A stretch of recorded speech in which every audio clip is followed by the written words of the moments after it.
नमस्कार, मैं हूं आपके साथ सुप्रिया सिंह और आप देख रहे हैं आपकी खबर। देश की राजधानी दिल्ली में सियासी ड्रामा लगातार जारी है।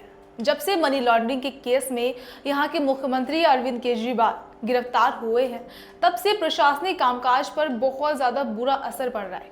आम आदमी पार्टी की तरफ से कहा जा रहा है कि अरविंद केजरीवाल जेल से ही सरकार चलाएंगे, लेकिन दिल्ली के लेफ्टिनेंट गवर्नर विजय कुमार सक्सेना ने कह दिया है कि किसी भी सूरत में जेल से सरकार चलाने की इजाजत नहीं दी जाएगी। इसके बाद इतना तो साफ हो गया है कि यहाँ राष्ट्रपति शासन लगाया जा सकता है। अब राष्ट्रपति शासन कब लगता है ये तो अभी साफ नहीं है, लेकिन हाँ, राष्ट्रपति शासन होता क्या है, इससे लगाया क्यों जाता है और इसके लागू होने के बाद क्या क्या चीजें बदल जाती हैं, ये आपके लिए जानना बेहद जरूरी है। राष्ट्रपति शासन का सीधा मतलब है किसी राज्य का कंट्रोल भारत के राष्ट्रपति के पास चले जाना। अब किसी राज्य का कंट्रोल राष्ट्रपति के पास किन परिस्थितियों में जाता है ये भी जान लीजिए। अब मान लीजिए कि राज्य के राज्यपाल ने जो समय तय किया हो, उस टाइम पीरियड के अंदर अगर राज्य की विधानसभा मुख्यमंत्री के तौर पर किसी नेता को ना चुन पाए, तब राज्य में राष्ट्रपति शासन लागू कर दिया जाता है।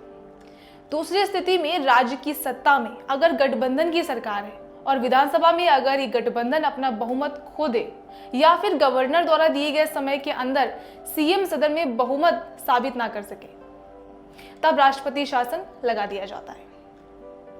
इसके अलावा बहुमत ना होने की स्थिति में अविश्वास प्रस्ताव पारित हो जाने के बाद अगर प्राकृतिक आपदा, महामारी या युद्ध जैसे कारणों के चलते अगर चुनाव करवाना संभव ना हो तो राष्ट्रपति शासन लग जाता है।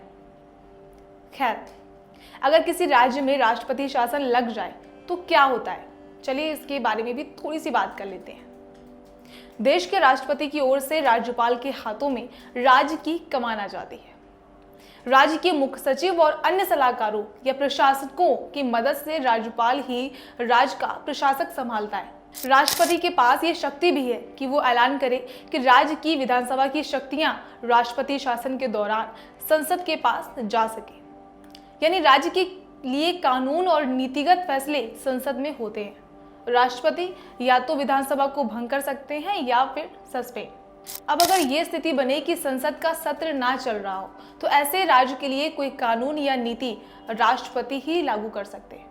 खैर, अब ये जानना भी जरूरी है कि अगर राष्ट्रपति शासन लगता है तो आम जनता पर इसका क्या असर होता है। तो आप बस इतना जान लीजिए कि रोजमर्रा के जीवन पर इसका कोई खास असर नहीं पड़ता, लेकिन राष्ट्रपति शासन लग जाने पर राज्य में कई नीतियां और नए कानून नहीं बनते। सरल शब्दों में कहें तो बड़े फैसले नहीं हो पाते, लेकिन प्रशासन चलता रहता है। इस दौरान राज्य में कोई प्रोजेक्ट भी पास होने की संभावना ना के बराबर रहती है। शायद आपके मन में ये भी सवाल आ रहा होगा कि क्या राष्ट्रपति शासन की भी कोई टाइम लिमिट होती है, तो इसका जवाब है बिल्कुल हाँ। संविधान के आर्टिकल 356 के मुताबिक राष्ट्रपति शासन की मियाद 6 महीने हो सकती है, लेकिन ये समय सीमा 3 साल तक बढ़ भी सकती है।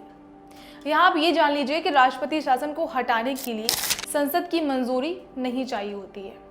बहरहाल, राष्ट्रपति शासन की सबसे खास और सबसे इंटरेस्टिंग बात यह है कि ना तो सत्ता पक्ष और ना ही विपक्ष कोई नहीं चाहता कि राज्य में राष्ट्रपति शासन लागू हो, क्योंकि इसके लागू होने के बाद नेताओं की नेतागिरी खत्म हो जाती है और अफसरों की अफसरशाही बढ़ जाती है, जो किसी भी सूरत में सही चीज नहीं है। लिहाजा लोकतंत्र के जरिए चुनी जाने वाली सरकार वाली जो प्रथा हमारे देश में चली आ रही है वो ही सबसे बेस्ट है। हमें उम्मीद है कि राष्ट्रपति शासन से जुड़े हुए हर सवालों के जवाब आपको मिल गए होंगे।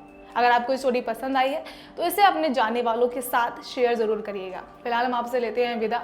आप देखते रहिए आपकी खबर।